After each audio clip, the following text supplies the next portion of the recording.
Creo que vimos hasta acá, nos quedamos acá en la clase anterior.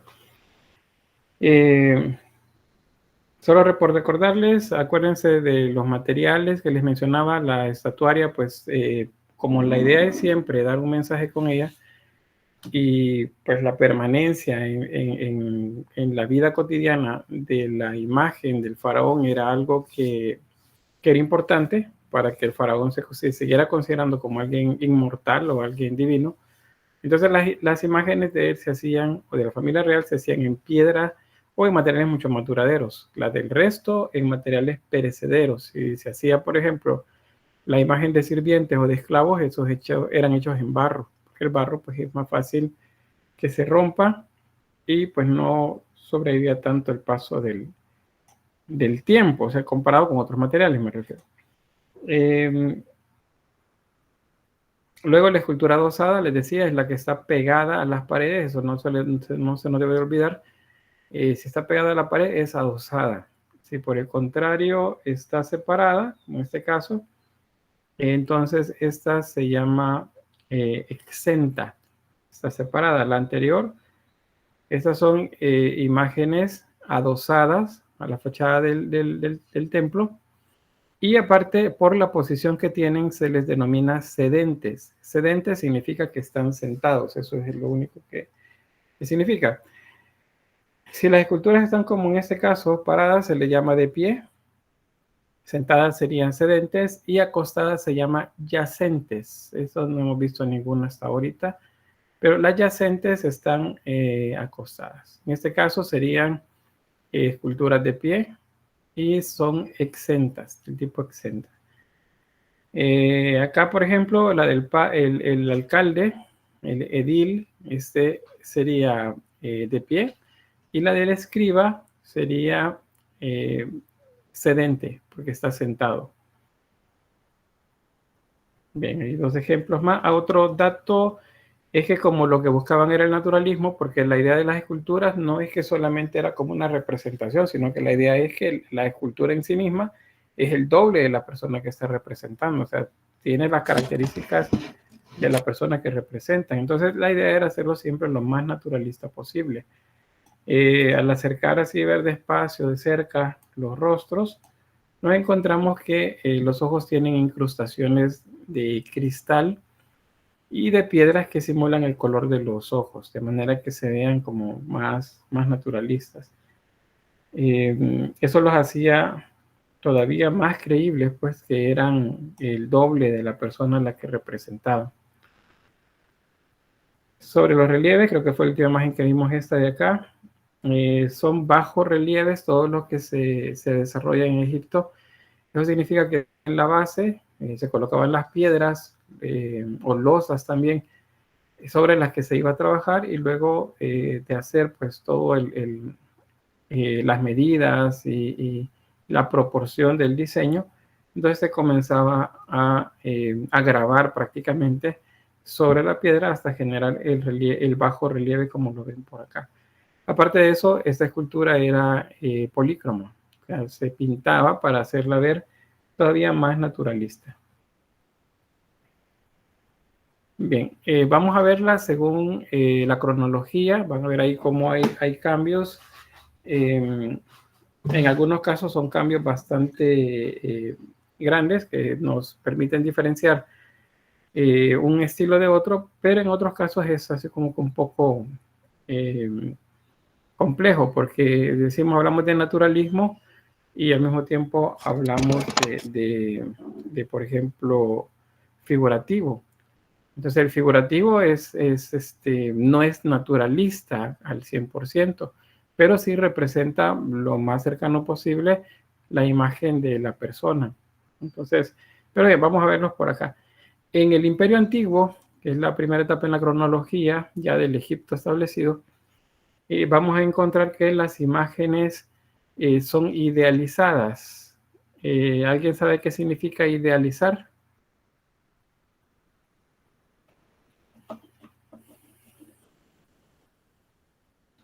¿Sí, Mónica?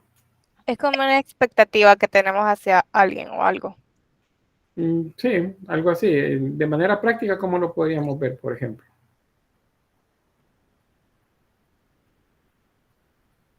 En redes sociales, ¿de verdad serán las fotos que vemos la persona que representan o tendrá algún tipo de embellecedor? ¿Ya, Mónica? En el caso de las redes sociales se idealiza en el sentido, el estilo de vida o en sí los cuerpos. Sí, pero me refería a los rostros. En este caso, los rostros. Mm, Bueno, tengo Cristina por ahí también. Pues cuando hablamos de las redes sociales, hay dos tipos de personas, a las que en la foto se les mira natural, como les dicen, y hay otras que abusan mucho de los filtros y la verdad que son una persona en las fotos y otra ya Ya. viéndola en persona. Exacto, por ahí vamos entonces.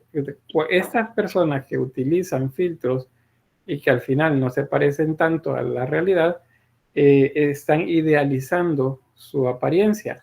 Entonces, eso se llama idealizar. Déjame ver, como perfección, dice Alison, correcto. Y tengo aquí Cristina y otra vez, o no sé si no bajó la mano, y Carolina. Sería como subirle la imaginación a las cosas de cómo realmente son. Algo así sería. Mejorarlas sería. Ajá, algo así. Ajá, correcto, eso sería, mejorarlas del natural. Bueno, no sé si recordarán ustedes, por ejemplo, pero candidatos a alcaldes, a diputados, hacen eso, ven las imágenes y en las imágenes se ven muy jóvenes. Y en la realidad, pues, hay bastante ya rasgos que denotan que tienen edad. Fíjense que había un candidato a diputado hace como 6 años, si mal no recuerdo, un poco más quizás, que salía en las fotografías de la publicidad en San Salvador. O sea, prácticamente San Salvador se tapizó de imágenes de él y ganó, de hecho, la diputación. Aparecía con los brazos cruzados así en forma de, como si estuviera retando a alguien. Veía así como muy corpulento, el tono de piel clara, sonriendo, joven. Y ya casi para llegar a las elecciones, de repente lo invitan a una, porque como tuvo mucha presencia, de repente todo el mundo hablaba, bueno, ¿y quién es este personaje? Y lo comenzaron a llamar a entrevista. Entonces en una publicaron fotografías de él y resulta que no estaba tan joven, no era tan blanco y tampoco era tan musculoso. Entonces fue así como que, bueno, ¿y qué pasó, verdad? Aún así, como no, la mayor parte de gente no se dio cuenta, por apariencia, digamos, pero quienes votaron por apariencia, en el caso de él, pues lo hicieron que ganara la diputación. Ya luego, como diputado, no ganó un segundo periodo, ya no convenció a nadie más. Yo no sé, en esta última creo que iba como candidato a alcalde, según recuerdo. Entonces, ¿qué sucede? La apariencia hace que sea más fácil de aceptar a alguien, ¿verdad? En ese sentido, porque por eso mencionaba redes sociales, pues la gente entra en ese conflicto de verdad, que voy a meterle un filtro para que me vea mejor, dicen. Y luego eso pareciera que cada vez va aumentando y aumentando la cantidad de filtros y luego no se parecen. Carolina, no sé si va a decir algo más. No, bien. Entonces luego no se parecen. Yo conozco personas pues, que en redes sociales tienen un tono de piel blanca, pero en la práctica no es así. Son morenas, pero se han blanqueado la piel, o los ojos son de otro color. Entonces, eso es idealizar. Ahora bien, entendiendo ya eso, volviendo a Egipto, lo que sucedía en esta época entonces es que se idealizaban la figura. No importaba que se fuera pequeño, chaparro, se hacía diferente, un cuerpo más como corpulento y el rostro siempre joven. Esa es una característica de esta primera etapa. Los personajes siempre se van a ver jóvenes, nunca se van a ver como ancianos. Bueno, por ejemplo, acá el caso de este alcalde, de este edil, pues se ve joven. No es un niño, ¿verdad? Pero se ve joven. Probablemente la persona a quien representaba ya estaba un tanto mayor. Esos son otros casos. Esta es una triada y en ella vemos que tanto el faraón Miserinos y la diosa Hathor y Quinópolis, otra deidad, se ven jóvenes. Están completamente jóvenes, tanto sus cuerpos como sus rostros. Se ven jóvenes. Entonces, eso es parte de la idealización que se hacía en este periodo. La pregunta sobre la imagen que se muestra, ¿esto es exenta, la imagen es exenta o adosada?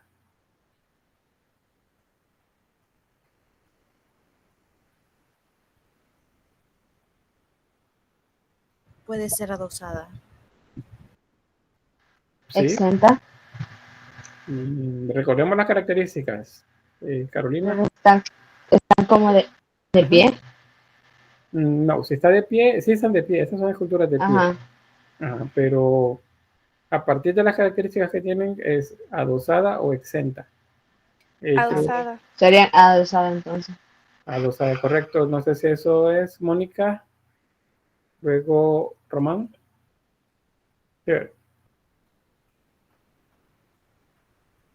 Sí, bueno, creo que lo mismo era. Es adosada porque están pegadas a una pared. Acuérdense, exenta es que podemos caminar alrededor de ellos. No debemos confundirnos en el caso, por ejemplo, cuando atrás de las piernas aparece un bloque de granito también, del mismo material, que nos estaría diciendo que está adosada.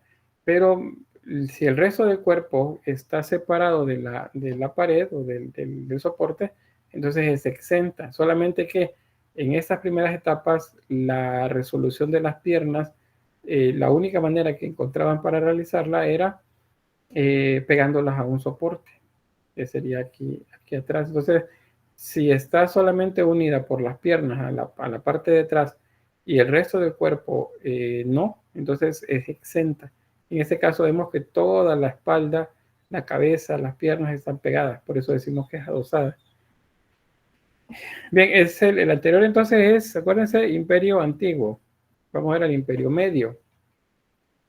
En este caso hay una diversificación mayor del oficio artesanal de los escultores y entonces se buscan diferentes maneras de representar la figura y hay dos vertientes principales. Una que mantiene el idealismo del Imperio Antiguo y otra que realiza retratos más realistas. O sea que hay dos vías acá. Tanto se hace idealista como también se representan se hacen idealistas como también se representan de manera más realista. Y nos hablan acá de algo que se llama retrato psicológico. El retrato psicológico es cuando dentro aparte del parecido físico, colocamos un gesto. Yo, por ejemplo, tengo un gesto. Hay personas que tienen un gesto en el que el ceño siempre está, el entrecejo siempre está con contracción y parece que son enojados. Hay quienes lo tienen un tanto más, los ojos un poco más abiertos. Hay quienes siempre andan con una sonrisa. Esos son gestos que en el arte se le denomina retrato psicológico, cuando se colocan también en las imágenes de los retratos que se hacían. No es solamente entonces el rasgo físico, sino también el gesto. Entonces, eso también se hace por acá. También de esta etapa hay unas características de una escultura que es la que se llama de cubo, que estas básicamente es como si geometrizáramos de manera idealista, no idealista, es estilizada, más bien, es un estilizamiento siempre, en forma cuadrada, la figura humana, por ejemplo, sentada, pareciera que es solo un solo bloque de piedra. Vamos a ver acá los ejemplos. Esta es la de la que les decía, en forma de cubo, pero se alcanza a leer en este caso de perfil la forma del cuerpo. Aquí tenemos la columna vertebral, el muslo, la pierna, los pies y la cabeza con un nemés. Y en este está sosteniendo a un bebé también por acá. Creo, no está sosteniendo, no, esta escultura está atrás, miento ahí, está atrás de ella. Y tiene relieves jeroglíficos sobre la superficie también. Este es un retrato más realista. Ahí tenemos la imagen de Sesostris III, es el nombre del faraón. Y vean que el rostro es más alargado. Aunque no tiene la nariz, pues se nota que era una nariz larga, un poco ancha. Los músculos del rostro se perciben acá. Y el grueso del maxilar inferior también. Y los ojos pues bastante marcados. Entonces esto es un retrato psicológico, un retrato realista que se considera pues que consta también de la parte psicológica, de la manera o el gesto de este faraón. Bien, hasta ahí con la escultura del Imperio Medio. En el caso del Imperio Nuevo, es una etapa de bastante esplendor también para el arte en general y la escultura como tal. Siendo la capital en Tebas, hay una dinámica diferente a nivel político también. Se realizan imágenes en las que los rostros tienen características físicas que no se habían visto tanto en las esculturas anteriores. Eso es porque se piensa que hubo como un cambio de familia, y el origen de esa familia pues no era de esa región de África, y entonces los rasgos físicos eran diferentes. Son como más redondeados, los ojos un poco más angostos, no tan grandes. Entonces eso es lo que se les denomina princesas asiáticas, porque se parecen bastante al tronco étnico de esa región. También el naturalismo, hablan de un manierismo. El manierismo, que es esto que aparece acá, es un estilo artístico en sí mismo, solo que aparece hasta finales del Renacimiento. Pero se le denomina manierismo a todas aquellas imágenes que tienen cierta exageración en algunos rasgos o en algunos gestos. A eso se le llama manierismo, maniere es el término del cual deriva, y se refiere a las maneras como alguien se presenta. ¿Qué más? A nivel de divinidades, las representaciones más recurrentes van a ser las del dios Atón, Amón, cualquiera de los es el mismo nombre para el mismo personaje. Y esto es porque el faraón Amenofis IV es el mismo Akenatón, por cierto. Si encuentran algunas imágenes donde dice Akenatón, es el mismo Amenofis IV. Es el mismo, ese es el mismo. Y aquí tenemos imágenes. Vean esta reina. El tipo de rostro es más redondeado y los ojos se ven un poco más rasgados. A esta es la que se le llama princesas asiáticas, porque se parecen bastante al tronco étnico oriental. Luego, estas imágenes de Akenatón o Amenofis IV, acuérdense que es el mismo, en él se nota que el rostro era asimétrico y que el maxilar inferior era bastante delgado, dándonos como resultado un rostro bastante largo. Podemos decir, lo que pasa es que lo exageraron un poco. A ese exageramiento al que se le llama manierismo. Cuando decimos que la escultura egipcia de este periodo es manierista, nos referimos a que se exageraban un poco los rasgos que tenían. Por ejemplo, vean los párpados, que se ven bien marcados, y el caso también del mentón como muy alargado. Dado que hay muchas imágenes de este faraón y en la mayoría pues se ve igual, entonces se piensa que la imagen es bastante realista y esos rasgos que son un poco que vuelven asimétrico el rostro son producto pues del estilo de vida que llevaban y la dinámica para formar familias que lo hacían entre sus mismos descendientes o en la misma pues familia en primer grado, entre hermanos, con tíos, con tías, primos. Entonces eso lo que hacía a la larga es de generar el material genético, ¿verdad? Entonces por eso es que se hicieron estas imágenes pues se hicieron bastante cercanas al real, porque las imágenes de este se ven iguales en diferentes ejemplos. No sé si hay algún comentario o pregunta.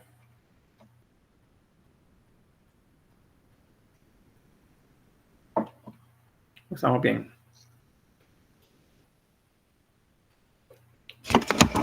Bueno, espero que sí. Todo claro, Lick. Muy bien, gracias. Bien. Esta imagen es seguro que la conocen, ¿verdad?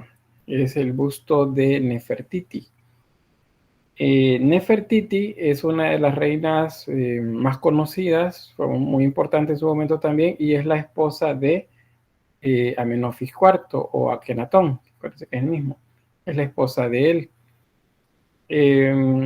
Con ella la imagen se representa de una manera muy realista, muy simétrica. Si vemos la imagen y la comparamos con una cuadrícula, entonces vamos a notar que las medidas se corresponden de izquierda a derecha. Por ejemplo, este es el tamaño del módulo, que sería en este caso un cuadrado. Por ejemplo, el ojo tiene el largo de 3 cuadrados y de 4 si encontramos o si incluimos también la parte del maquillaje. Entonces, si medimos luego acá, tenemos 1, 2, 3, justo hasta ahí llega la colita o la comisura del ojo, y luego tenemos uno más que es maquillaje, entonces sería el largo del ojo es 4 cuadrados. La nariz tiene 4, o sea que el largo del ojo es igual al ancho de la nariz. En el caso de la boca tiene 6, el entrecejo tiene 2. Entonces todas esas medidas que se corresponden es lo que se denomina canon, es el canon de la figura.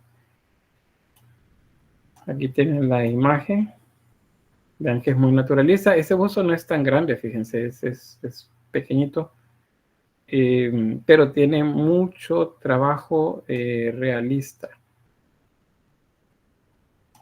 Lo que creo que les mencionaba hace un momento, los cristales en los ojos, para que se vieran todavía mucho más naturales.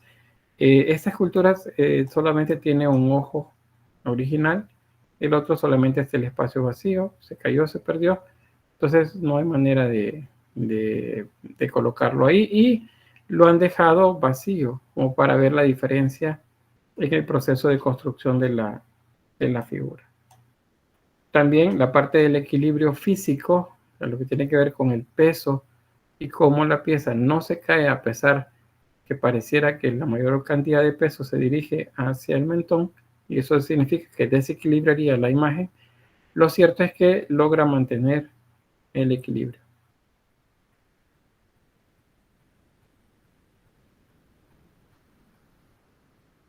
Bien, hay imágenes de la familia de Akenatón.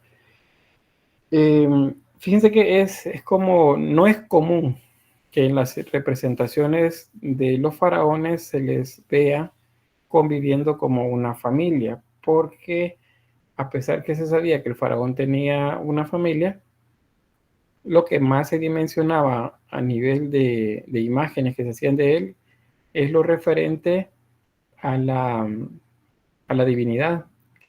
Entonces el ser divino de él está presente acá, pero visualmente se deja de lado por la faceta de padre.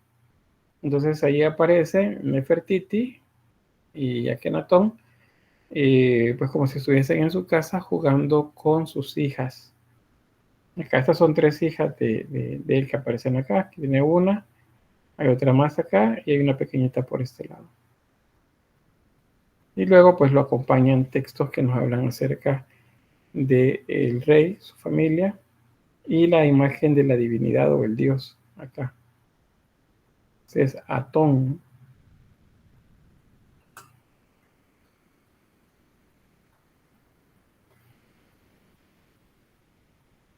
Bien, ¿preguntas? Antes de entrar a Tutankamón.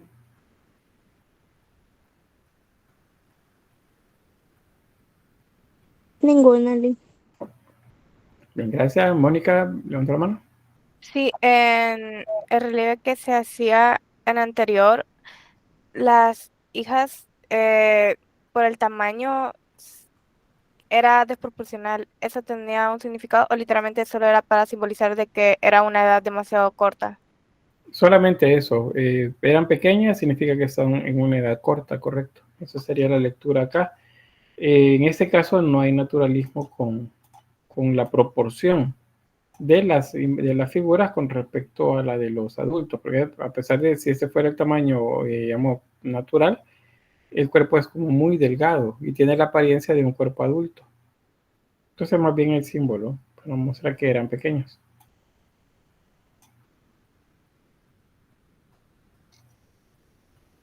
¿Alguien más?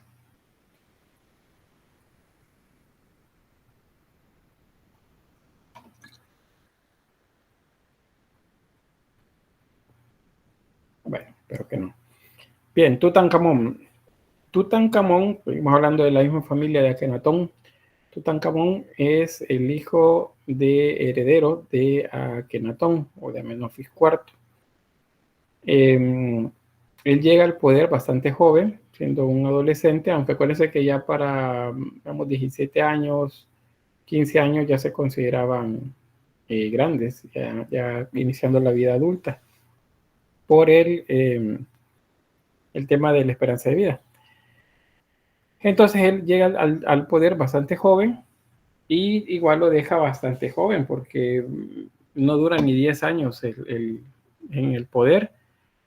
Para algunos a Tutankamón lo mataron, para otros murió pues a raíz de todos los problemas físicos que tenía, producto de pues haberse combinado los genes, material genético de su familia durante muchas generaciones. Entonces, en él aparecieron pues muchos de los males que corresponderían pues a esa práctica. Lo que estamos viendo en la imagen, otra vez en ese caso, son figuras idealizadas del faraón. A la izquierda tenemos una máscara funeraria y a la derecha es un sarcófago que también representa al faraón. ¿Qué sabemos de Tutankamón? Bueno, vamos a ir mejor a Tutankamón, lo vamos a ver más adelante, hay otras imágenes por ahí. Mejor cerramos esta primera parte de los estilos. Esta acuérdense que corresponde al Imperio Nuevo, en donde hay mucho naturalismo, pero también se roza con el manierismo, o sea, la exageración. Luego, la escultura de la Baja Época, esta es la última etapa de Egipto, y acá lo que tenemos es influencia de los diferentes pueblos invasores. ¿Quiénes invadieron Egipto? Pues los persas, los griegos y los romanos. Entonces a ellos es que se les parecen muchas de las imágenes ya ¿cómo se llama? De las que se ven por acá, que corresponden a este tiempo. Bueno, ahí tenemos la reina Caromama y una cabeza verde. Se le denomina así por el tipo de material con el que fue hecha, que es un tipo de piedra oscura con tonalidades verdes. Vean esta, las transparencias. Este tipo de transparencias son características de la escultura helénica, o sea, de la época del helenismo griego, la época de Carlomagno, y por eso se ven transparencias. Las transparencias las utilizan los griegos a partir de una técnica que se llama de paño húmedo, en la que pues es como si la tela se pegara sobre el cuerpo. Entonces eso es lo que se ve representado acá, que la tela está pegada al cuerpo. ¿Qué más? Bueno, resumiendo, el periodo antiguo es una idealización. El imperio medio hay un idealismo y también el realismo. Hay dos tipos como dos corrientes. En el imperio nuevo hay naturalismo y realismo. Y en la baja época influencias de los pueblos invasores, que les repito, son los persas, los griegos y los romanos. Bien, ¿preguntas?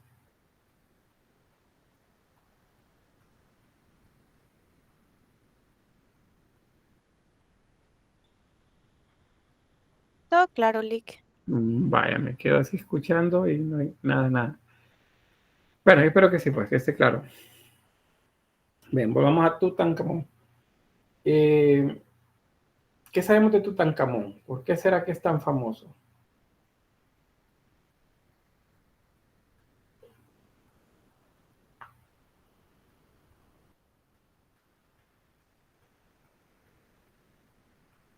¿Sí, Mónica? Por ser el último faraón, si no me equivoco. No, hubieron todavía después de él bastantes. Sí corresponde él, digamos, a una etapa en la que se termina algo y comienza otra cosa. Acuérdense que es el hijo de Akenatón.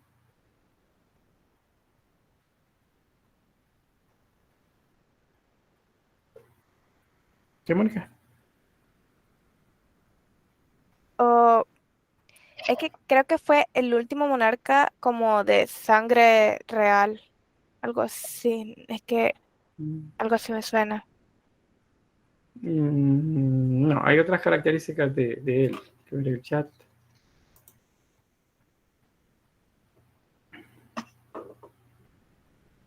Porque era de familia real del Antiguo Egipto. Bueno, la verdad que todos eran de familias reales. Por eso es que se mezclaban entre ellos. Valerie dice, porque pudieron encontrar su momia, creo. De otros faraones también encontraron la momia, pero por ahí va un poco la respuesta. Bueno, vamos a ir para cuestiones de ir avanzando.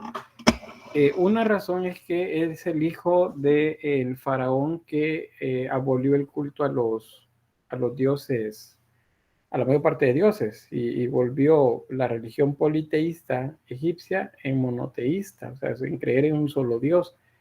Cuando muere Akenatón y es coronado Tutankamón, entonces es este último el que se encarga de restaurar el culto a las antiguas divinidades a las que todas las ciudades pues ya tenían en culto, y que era así como muy complicado pretender que se le iban a quitar después de la mente al pueblo. Esa es una. La segunda que tiene que ver con lo que dice Valerie y Laura también por ahí, dice por las leyendas de las momias y las tumbas. Resulta que la de Tutankamón, la tumba de Tutankamón, es la primera, si no es que la única, que se encontró completamente intacta. O sea, estaba sellada tal cual lo hicieron luego de la muerte de Tutankamón. Y eso fue un boom a nivel arqueológico, porque nunca se había encontrado una en esas condiciones.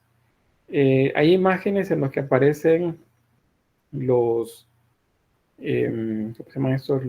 Los arqueólogos, que a ver si les muestro una, que están sacando las piezas que estaban dentro de la tumba.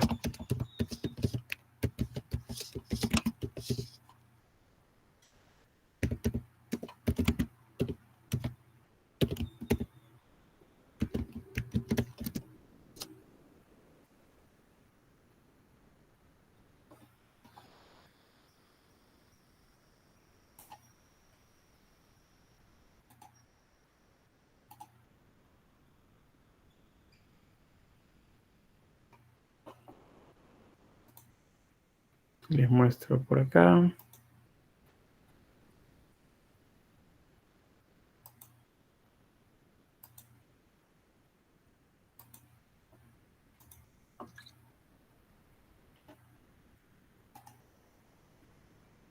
Bien, ahí tienen las imágenes. Por ejemplo, esta. Ahí tienen uno de los sarcófagos que ya ha sido extraído del lugar donde están y han llegado exactamente ya a la momia como tal, la que tiene el mascarón y ya todos las alhajas y todo lo que llevaban. Entonces, si se fijan en las imágenes estas, O sea, aparece todo lo que era parte del ajuar que él tenía en el lugar.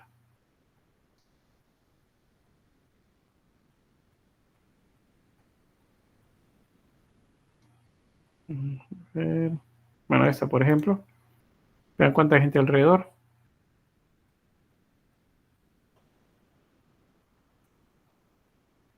Bueno, ¿y qué es lo que sucedió? Que en las siguientes semanas, siguientes meses, muchos de los que habían participado del el descubrimiento de la tumba y comenzaron a enfermarse. Y entonces surgió como la idea de que había algo extraño, algo extraordinario que habían sacado, por decirlo, o habían despertado de la tumba, y por lo tanto se comenzaba a comportar de manera que sería como dándoles castigo pues a ellos. Entonces se comienza a hablar de de las maldiciones alrededor de estas imágenes. Quiero ver qué más dicen por acá. Las leyendas de momias y tumbas, dice Carolina, dice, ¿tiene que ver con la piedra Rosetta? No, la piedra Rosetta fue encontrada en otro contexto. La momia desconocida no se llamaba, pero la momia desconocida no se llamaba la dama joven. No sé a cuál se refiere esa, Nicole. Ahorita la que les mencionaba era la de Tutankamón. Pues estaba por ahí. Y eso es todo lo que tenía sobre la momia, protegiéndola. Si vamos de atrás hacia adelante, vamos a la momia. Luego de la momia tenemos una máscara funeraria. Luego el primer sarcófago, segundo sarcófago y tercer sarcófago. O sea que si yo quisiera llegar hasta la momia, tengo que abrir 3 sarcófagos, quitar una máscara y entonces ahí encuentro ya a la momia. Solo que pues esa parte no se podía observar a no ser que se lograran sacar, porque abrir uno por uno los sarcófagos. En la otra imagen veían acá cómo es que estaba colocado, y todavía fuera del tercer sarcófago hay un sarcófago más de piedra. Eso tiene una loseta de varias toneladas de peso que está encima.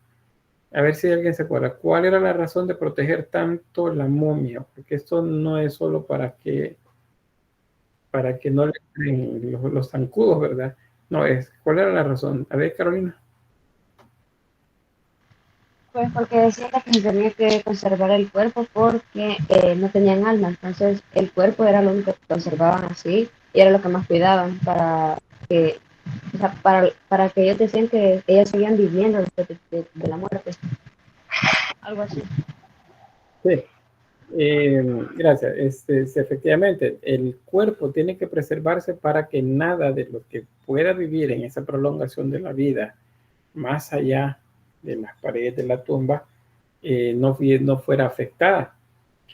O sea, si se abre, algo le va a pasar a la momia en el lugar donde esté.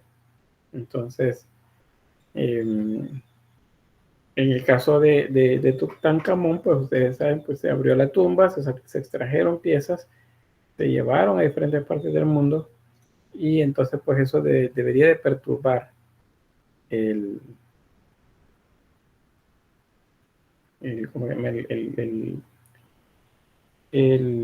ordenamiento pues que tenían ahí. Bueno, ¿preguntas? ¿O algún comentario? ¿Y Cristina? Yo tengo un comentario. Hace poco estuve viendo unos videos que relataban sobre las tumbas y me apareció uno exactamente de Tutankamón que decía que era como el que más misterios guardaba porque cuando descubrieron el cuarto donde estaba, se suponía que los monarcas tenían que estar del lado izquierdo, los hombres, y se encontró del lado derecho. Y también que en la máscara funeraria, creo yo, hay como unos hoyitos para pendientes que eso solo se les ponía a las mujeres. Así me pareció ahí. Está bien el dato. Algo debe suceder entonces con eso acá. De Tutankamón sí les sabré decir que pues al menos hay una reconstrucción que se ha hecho de él a partir de la momia, pues del esqueleto y los rastros de él, restos de él, perdón. Y al parecer pues tenía problemas físicos, tenía aparte un pie un poco maltrecho, significaba que él patojeaba al caminar. Se piensa que usaba bastón, que tenía problemas con la forma de la nariz, también los huesos faciales, y probablemente tenía algún tipo de problemas internos a nivel de órganos. Por eso es que se piensa murió joven. Para otros, pues lo mataron justamente por lo mismo, porque tenía problemas ¿cómo se dice? Tenía problemas, o se veía más bien como si era demasiado débil. Sí, Mónica, voy a mostrarles por Sí, acá. en realidad en su tumba se encontraron pues muchos bastones y una especie de calzado que se veía uno más gastado que el otro. O sea, del mismo par se veía mucho más gastado, por lo que sí se dedujo de que él patojeaba o que tenía un pie plano y no me acuerdo cómo se llama el padecimiento del pie que él poseía también. Muy bien, gracias. Acá hay una imagen, miren, no recuerdo quién fueron los que la hicieron, pero pues acá aparece cómo se piensa que era Tutankamón. Hay diferentes versiones, ¿verdad? Pero pues esta es como la más creíble porque se hace a partir de los restos que existen de él. Por aquí creo que lo veamos por acá. Acuérdense, la tecnología que tenemos actualmente pues es bastante adelantada, entonces se permiten hacer escaneos y con los escaneos se logra hacer una reconstrucción a partir de animación o de recursos en 3D para que sea como más naturalista. Bueno, vamos a avanzar. Acá tenemos una momia, una de tantas momias, no sé si han tenido la oportunidad de ver algún museo donde hay una momia. Y bueno, pareciera como papel el tipo de material con el que están envueltas. En este caso está abierta, como lo pueden ver. Y pues ahí está, el cuerpo completamente secado. Y las máscaras funerarias.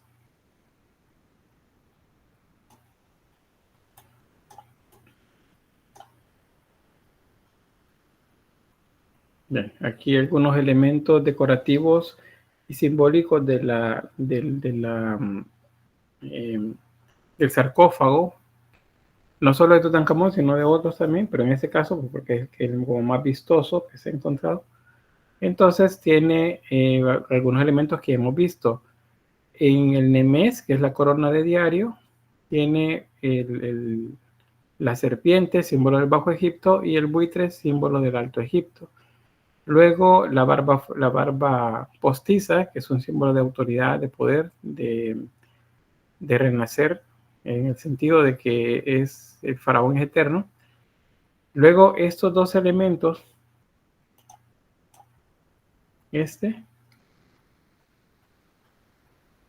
como un cayado que utilizan los pastores, este símbolo en la mano del faraón significa que él es un guía para el pueblo, que los lleva, pues los lleva a un lugar seguro y siempre los va a cuidar. Pero en la otra mano tiene que es que aparece como flagelo, es un asial, le llaman también a y sirve para arriar a los animales, digamos caballos o reses, por ejemplo. Entonces, ese otro símbolo, si el otro, el de los pastores, es un símbolo de que el faraón cuida, protege, dirige o o lleva pues hacia un lugar seguro. El otro significa que conduce también al pueblo de manera firme, corrigiéndolo cuando se deba de hacer. Entonces son dos elementos que nos muestran dos dimensiones de la manera como se percibía el faraón, como alguien que cuida a su pueblo, pero también como alguien que lo dirige para que pues tenga como uniformidad en cuanto a los aspectos sociales o económicos. Ese es un escarabeo. Los escarabeos hay tanto pectorales como colgantes. ¿Cuál es la diferencia? Un colgante es como si fuese un carnet que andan colgados ustedes en el pecho, por ejemplo. Si se han usado carnetes, esos son colgantes, son pequeños. Los pectorales son mucho más grandes. Entonces, estos se utilizaban para ambos tipos de elementos decorativos. Lapislázuli es lo que principalmente se utilizaba, y pueden ver que está rodeada la imagen por el flagelo de la serpiente, que es símbolo del Alto Egipto. Perdón, del Bajo Egipto. Ahí tenemos un detalle. La serpiente, el buitre. Y acá los nombres, el GK, que sería el callado, y el NG, que es el látigo con el que él se dirigía pues a la gente, corrigiéndole según fuera necesario, ¿verdad? Bien, hasta ahí llegamos con la escultura. ¿Hay alguna pregunta?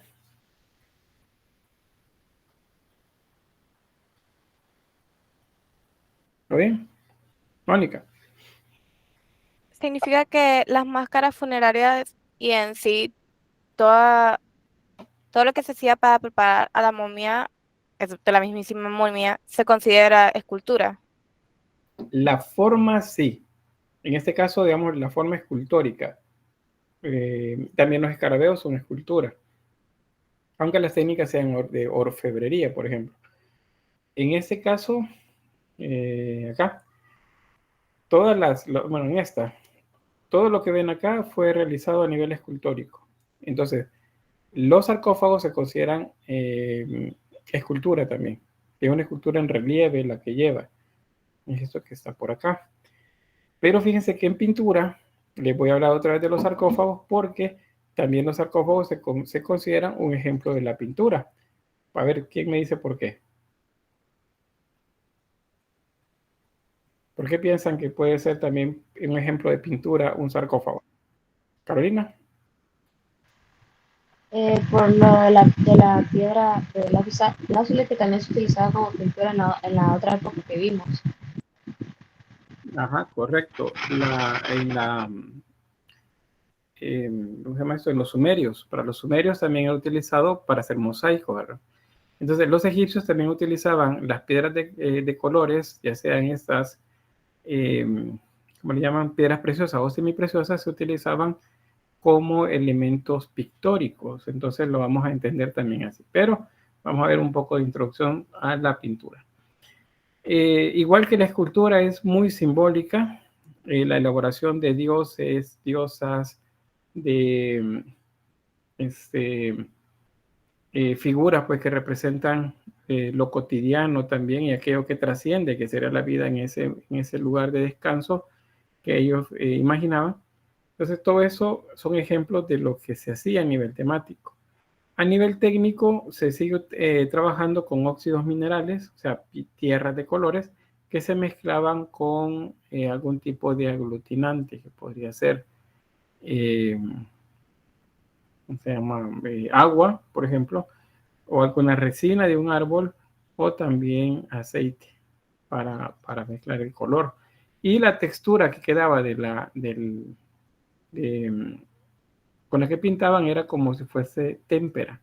Las témperas que utilizamos nosotros, pero no las témperas que usan los niños. Las que utilizan los niños son más aguadas, son más delgadas. Las témperas para diseño, por ejemplo, son un poco más pastosas. Como características, aquí tenemos pinturas planas, no hay perspectiva. La característica es la frontalidad, es decir, el pecho está viendo hacia adelante y el ojo está viendo hacia adelante, aunque los brazos, el rostro y las piernas estén viendo de perfil. También las imágenes estáticas que pareciera como si estuvieran posando para el entrenador. Rostros jóvenes también, no se hacen imágenes de divinidades mayores.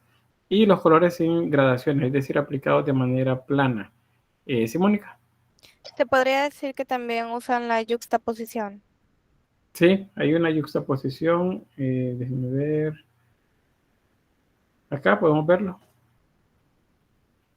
Las figuras están prácticamente una a la par de la otra.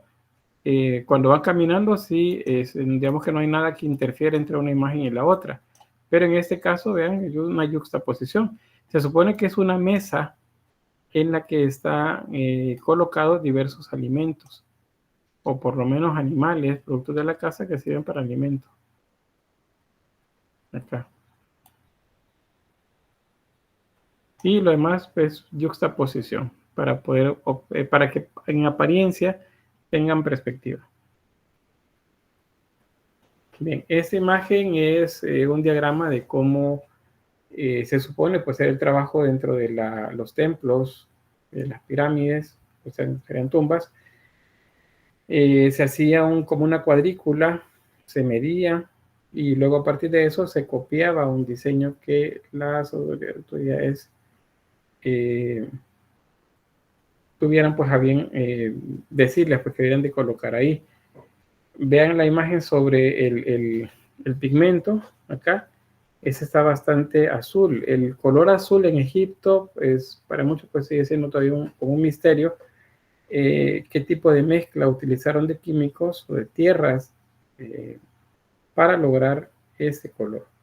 Y luego cómo afianzar ese color también en la parte de la cerámica. Bueno, la imagen ya la veíamos. El enlace para esta, creo, si no mal no recuerdo, está en el aula virtual. Ustedes pueden ir ahí. Les puedo mostrar.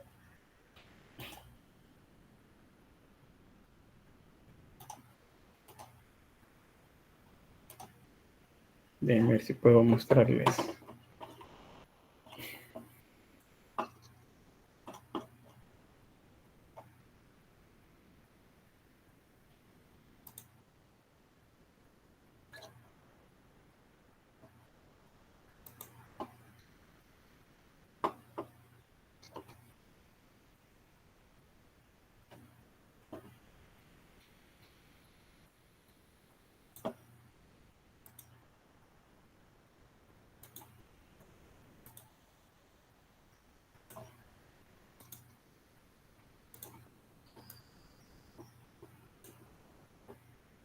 Bien, al final del tema de Egipto,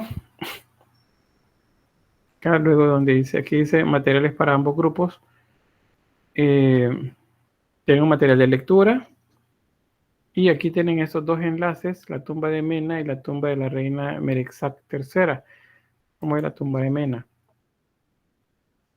Ustedes entran acá a la página.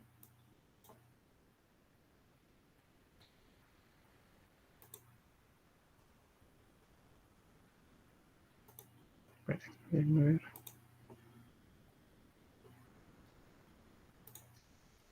Ahí está. Bien, ustedes tienen ahí los enlaces y pueden entrar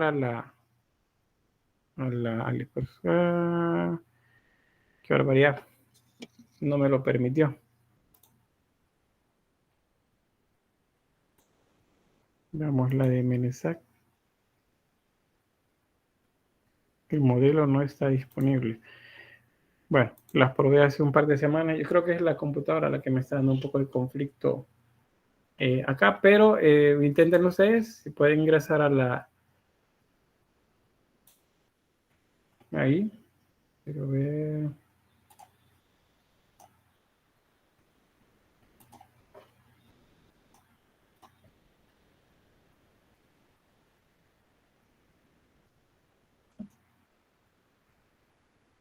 quiero decir por acá. En comentarios, en lo que busco la información. Nada, bueno, casi no les he escuchado. ¿Qué les han hecho? ¿Qué les han hecho? Es que explica bien, Lick. ¿Será?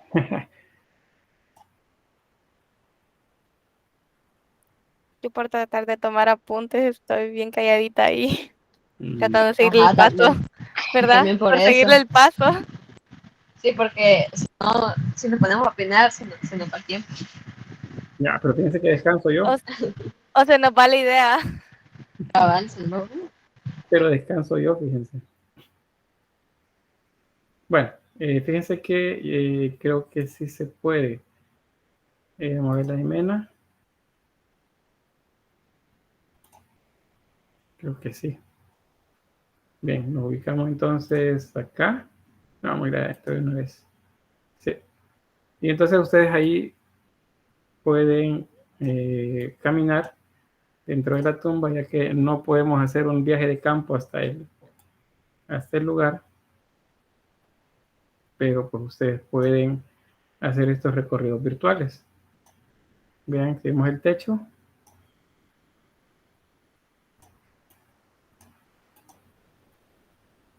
Lo único que, bueno, tiene información acá, pero pues está en inglés. Ahora, peor es que esté en jeroglífico, ¿verdad? No lo entenderíamos. Vamos por acá, aquí. Esta imagen, no es en esta, pero creo que había una imagen por acá de las que habíamos visto ya antes. Bueno, vean esta. Se fijaron en las culturas anteriores, en las culturas de Mesopotamia, pues no veíamos mucha pintura. Eso es porque la mayoría pues, desapareció, perdió el color o se cayó el repello, entonces pues se perdió, salvo las que están hechas con azulejos, esas sí lograban sobrevivir el paso del tiempo, pero pues la mayoría no. Con Egipto sí, y es la razón que pues estuvieron cerradas durante mucho tiempo. Vamos a ver qué más hay por allá. Aquí está la imagen que les mostré, creo que en las primeras clases. Está aquí. Acá, vean. En la tumba de Mena, donde aparecían las tilapias. Y bueno, aquí dice las escenas tienen múltiples significados. Y acá es la familia de Mena que está disfrutando, dice, de pescar y atrapar pájaros. Es una actividad que además representa, dice el propietario de la tumba, la dominación sobre el caos de la naturaleza y la restauración del orden. Agregado a eso, dice, la tilapia se asociaba con el renacimiento también. Entonces, ahí hay información. Creo que haciendo scanning podemos entender un poco lo que aparece ahí. Vean, aquí sí se ve el techo, miren cómo se decoraban los techos también. O sea, todo el espacio era completamente decorado. Aquí había una imagen acá, pero pues seguramente no estaba completa, se había caído o la habían destruido. Vean acá lo de el juicio por el que pasa el difunto. Es decir, todo pues lo que contaba las tumbas. Entonces, no por acá, vamos a salir. Y ustedes pues pueden ingresar a estos materiales que están ahí, ¿verdad? Ni se habían fijado, ¿verdad? Les aseguro que estaban por ahí. O si habían entrado ya. Sí, Lick. Vaya, pues. Tienen que ir un paso adelante mío. Bien, en este caso hay imágenes, si se fijan, pero esas no están no tienen pintura, probablemente estuvieron expuestas más al ambiente y por eso es que no están. En esta podemos ver un poco más de escultura. El énfasis dice de Merensax, la posición, bueno, relativa a los familiares y a la mujer. Estos lugares, pues no estoy tan seguro si tienen como se tiene acceso completo. Si ustedes fueran por ahí algún día a ver esas tumbas, sí, efectivamente se puede ingresar. Vean, aquí estamos bajando por uno de los túneles que se excavan para poder tener acceso hacia donde están las cámaras funerarias o los lugares en donde se encontraban los ajuares. Muchos de estos, acuérdense que fueron saqueados. Esta, por ejemplo, no tiene, solamente tiene el trabajo de los canteros, pero pues no hay mucho por ahí.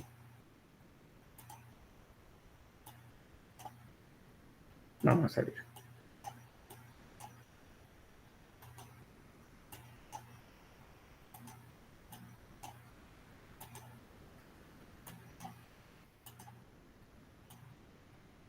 Bien.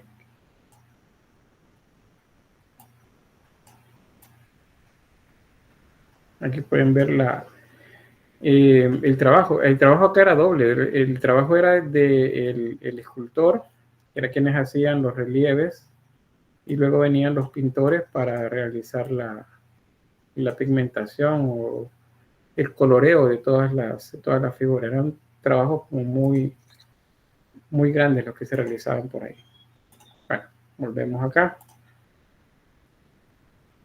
Y ahí vemos pues entonces ya algunas imágenes de interiores. Dice, hacían mejores, ¿qué dice Carolina? Hacían mejores diseñadores de interiores antes que hoy en día. En muchos casos sí, hay bastante, como dijera, coincidencia en algunos casos con algunos elementos que se hacen actualmente o algunas soluciones que se tienen a nivel de arquitectura o de diseño, pero es porque eran bastante capaces, bastante hábiles, tenían ese ars del que hemos hablado.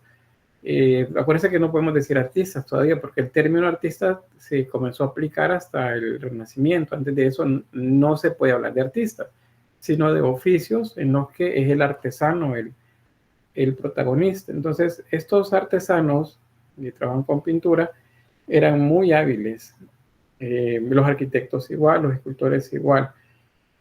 Por eso es que no es así como que muy creíble cuando en los canales estos que se supone son de historia, aparecen ahí mencionando que quienes hicieron eso fueron los extraterrestres. Dicen, ¿y por qué? Es que eran primitivos, los seres humanos no tenían capacidad de hacer esas cosas. Eso es completamente falso. Había bastante talento en la época. Es falso decir que porque es antiguo, tiene un estadio de desarrollo muy primitivo. Eso no es así. Estaban bien avanzados. Es como decir aquí en América que los españoles trajeron la civilización, porque ya había civilización, solo que una civilización diferente a la europea, pero sí había, estaban bastante avanzados en muchos rubros, en otros obviamente no, ¿verdad? Pero en general pues había un avance grande. Diga, Mónica. Considero que se subestimaba bastante y pensaban que todavía se habían quedado en el Paleolítico, que a pura tierita y a ver qué tal, pero en realidad se ha notado de que si bien no tienen las herramientas que nosotros tenemos actualmente, de alguna u otra manera ellos fueron los pioneros para crear esas herramientas modernas, porque de poco a poco fue evolucionando, pero en sí la herramienta ya existía, solo que se fue puliendo con los años, por decirlo de una manera.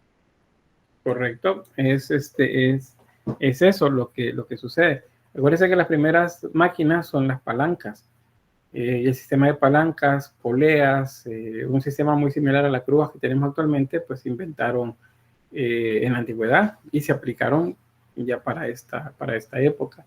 Les voy a mostrar algo más, fíjense, sobre esto.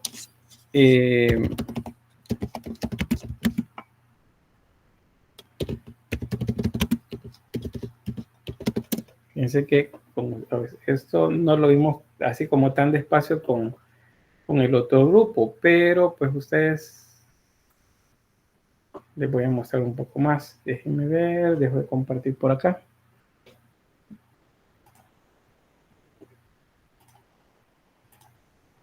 Bien, y les comparto por aquí.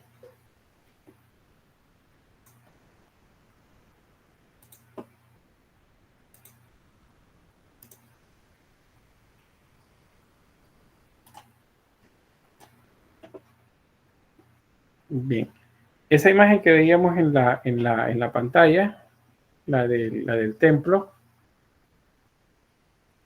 ese templo, fíjense que no estaba en ese lugar, ahí donde está en la actualidad. Esta, Abu Simbel es el nombre. Esta no estaba aquí, estaba en otro lugar. ¿Y qué sucedió? Pues los seres humanos actuales la trasladaron del lugar, la seccionaron y pues con mucho cuidado sacaron las piezas con las que estaban hechas, cortaron otras de manera de trasladarlo. ¿Por qué? Porque resulta que hicieron una represa en Egipto y esa represa iba a inundar la zona en donde estaba el templo. Entonces lo que hicieron fue crear una montaña artificial, que es lo que se ve acá atrás, que están construyendo. Crearon una montaña artificial y luego sobre esa montaña artificial hicieron el montaje de todo el templo, la parte exterior, acá. Entonces fue un trabajo bastante grande el que se realizó con el fin de poder salvar el templo, porque se fijan estaba prácticamente cerca de la orilla del Nilo. Entonces la movieron un par de cientos de metros para que quedara en un lugar seguro. Aquí la siguen construyendo. Estas imágenes aparecen luego, por cierto, en algunos posts que aparecen en internet, en el que sale que pues todo esto es falso, porque dice que la gran mentira descubierta, dice que eso no existe, sino que fue un invento y que los armaron y que pues nos siguen engañando y que la Tierra es plana y que los extraterrestres y todo lo demás. Pero no, la razón fue preservar el patrimonio. Aquí está, esa se ve mucho mejor. Déjenme ver si vamos a entrar.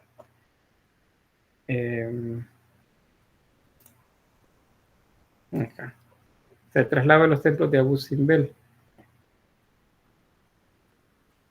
Creo que había una imagen. Vean.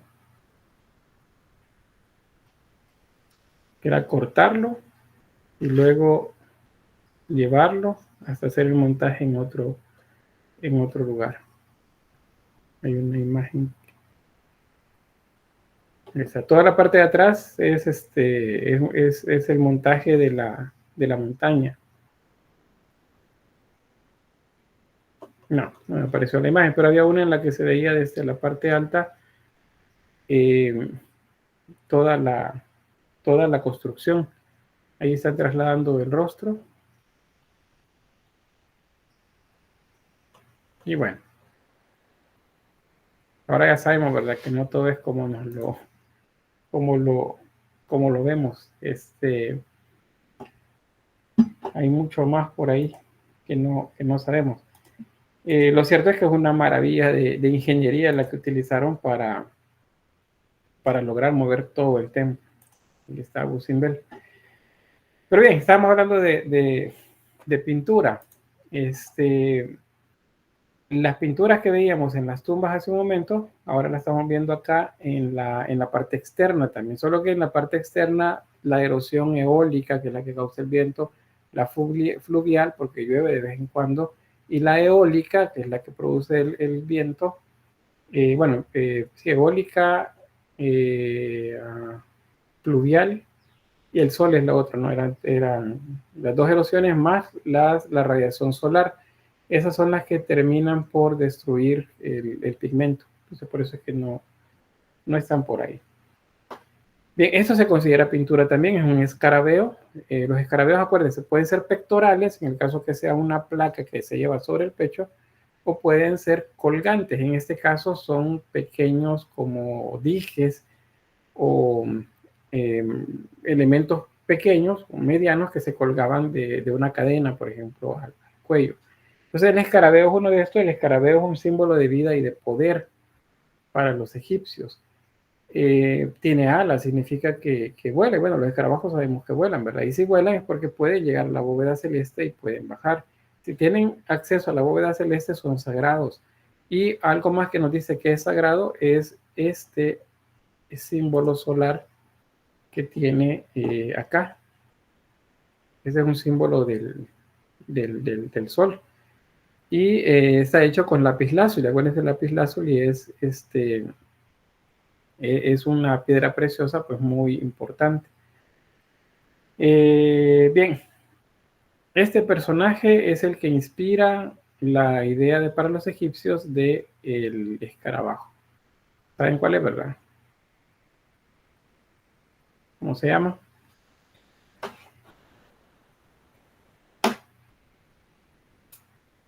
¿No? ¿Saben cómo se llama ese chiquitín?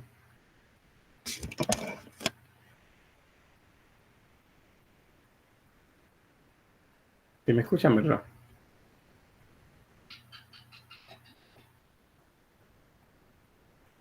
Bueno, esperaría que sí. Mónica, dígame.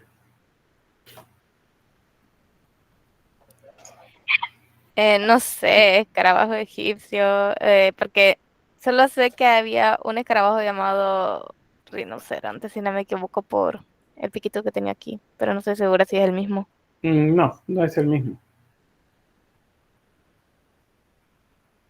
Este escarabajo tiene un tipo de vida que, digamos, está pegado o es parte de la simbiosis que existe entre diversas especies.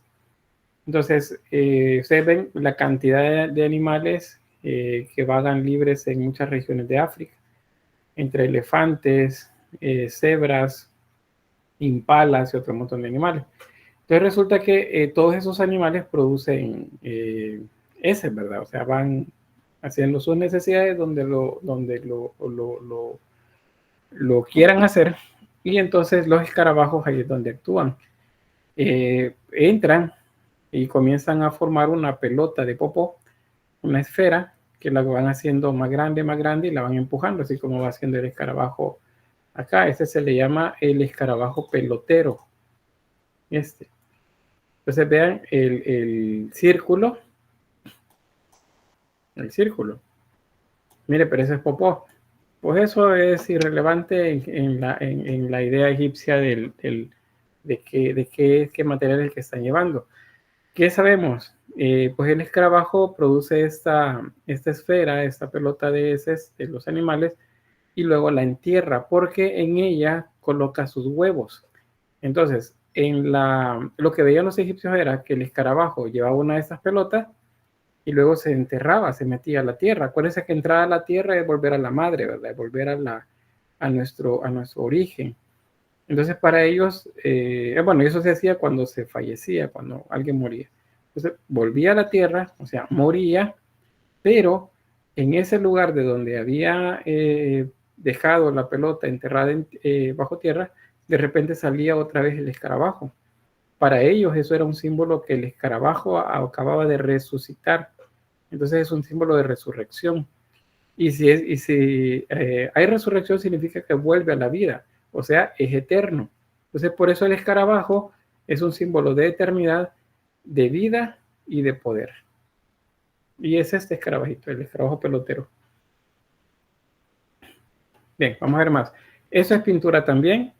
Es como el trabajo de mosaico, el engarzado de cada una de estas segmentos de piedras preciosas, semipreciosas. También hay trozos de cerámica esmaltada que se colocaban acá y se hacía el montaje sobre una pieza de oro. como lo ven acá. Esta, la barba postiza de esta máscara en específico es bastante, como les dijera, curioso lo que sucedió, y es que unos que estaban haciendo labores de mantenimiento quebraron esto.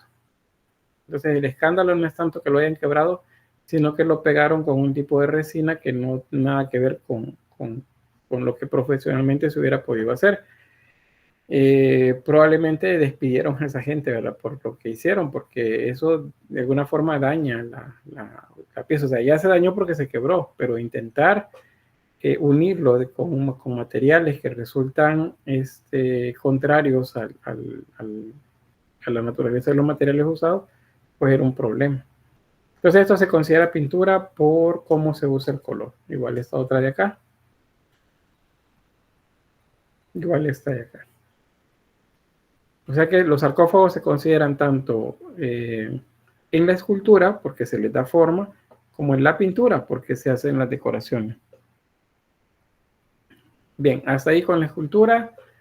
Escarabajo de ciervo, le decía Jennifer, sí, el escarabajo pelotero también se le conoce. Bien, sobre la cerámica, hay un oficio que desarrollan los egipcios que se llama alfarería. La alfarería es el tipo de barro realizado a través de algo que se llama rueda de alfarero, que es lo que ven acá. Aquí aparece una, aquí aparece otra. La rueda de alfarero es lo que nosotros llamamos en nuestro país torno. El torno en América fue introducido por los pueblos que conquistaron esta zona. Y pues en el caso de Egipto, la forma más cercana al original para ellos es esta. Para nosotros tiene un asiento, es un aparato un poco más alto y se le da movimiento con el pie, los que se llaman tornos pateros, o también con motores eléctricos, ya los más modernos. Pero pues el trabajo es igual, sirve para centrar barro y a través de ese generar formas como estas que ven acá a la izquierda. Son mucho más simétricas. Una vez terminadas se les hace un proceso de decoración, ya sea esgrafiando, que eso es rayar, quitar color de barro sobre la superficie, o aplicando engobes o esmaltes. En este caso, ven que brilla, es porque tiene una capa de esmalte o de vidrio sobre la superficie. Bueno, la elaboración de los vasos canopos, eso ya vimos cuál era la función de ellos. Pues estos se hacían de diversos materiales, pero uno de los que eran bastante comunes era la cerámica. Esto es cerámica también. El tipo de azul que se utilizaba acá, pues algunos dicen utilizaban lapislázuli, otros que cobalto, otros materiales químicos. Para ellos eran tierras de colores, ¿verdad?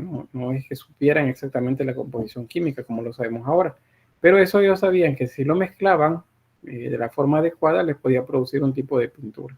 Entonces el azul egipcio, que se le llama es uno de los colores que son bastante raros de conseguir. Hay imágenes acá, como ven, de sirvientes. En este caso probablemente están realizando algún tipo de lavatorio.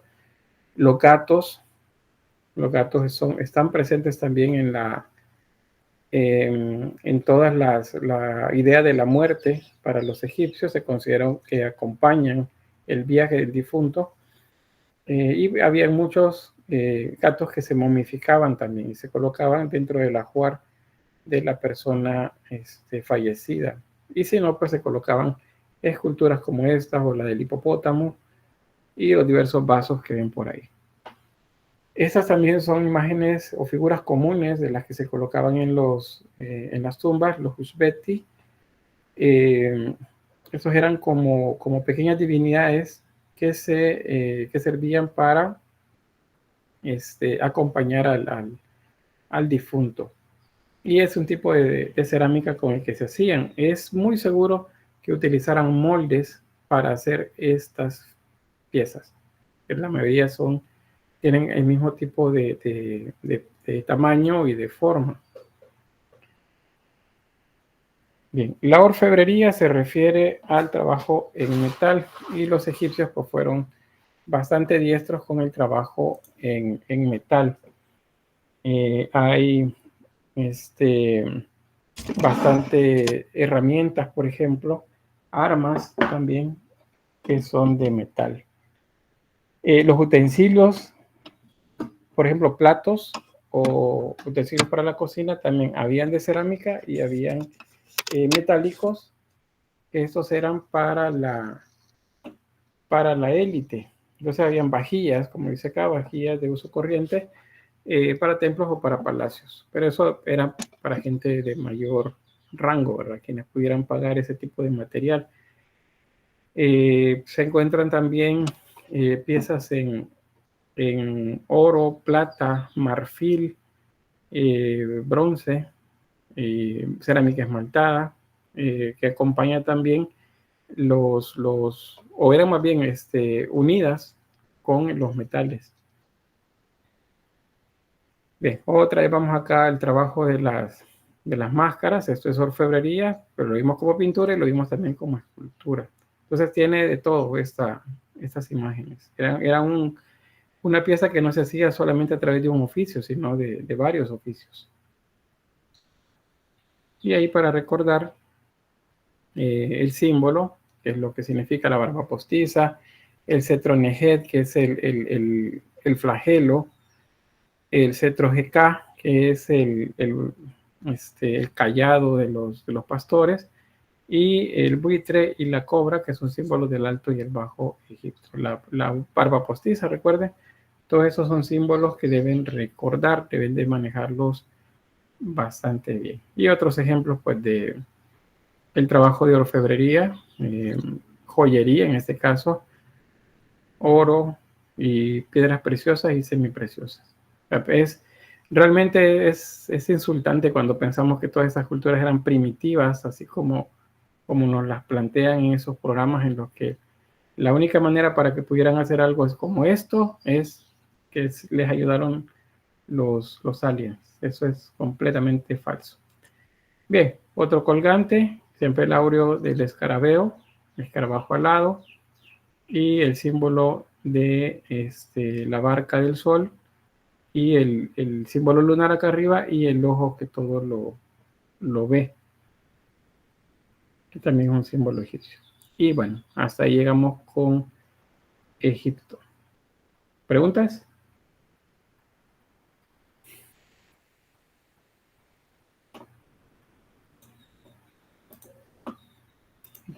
Cierro transmisión acá.